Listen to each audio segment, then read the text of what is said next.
So here it is, getting ready to stitch weld the strut towers of this R32 GTR. Piece of fucking shit. Car that's been a consistent pain in our fucking ass the whole time. And then I might end up pulling the drivetrain out of this FDRX7 here, depending on how things go. It's got an overheating issue. Pretty much stock 13 BREW twin turbo, but it's pushing coolant, so it might have a bad coolant seal. The motor's only got like 10K on it, so I'm pretty sure that it's an improperly done seal when they were putting the rotor housings together. So this engine's got to get pulled most likely, and we will be probably working on an FD as well as a R32 here in the upcoming months.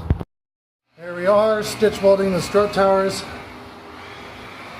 Not the prettiest welds ever, but they'll get the job done.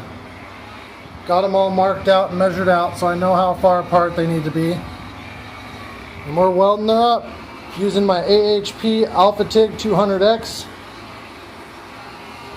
Got my nice 125 cubic foot bottle of argon now.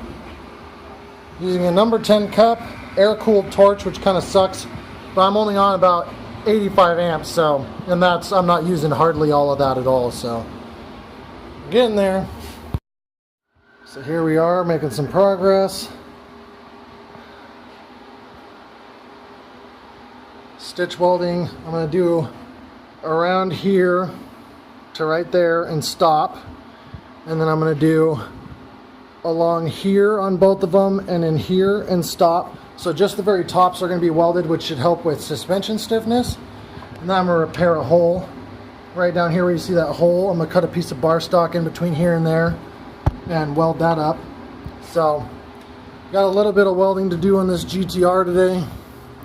It's my buddy's Nismo R32. I've already done a little bit of fab work on it. I did this bracket for his Atessa pump right here out of aluminum. He's got his fuel cell and everything in here, and this is race car. So it's a legit Skyline R32 GTR.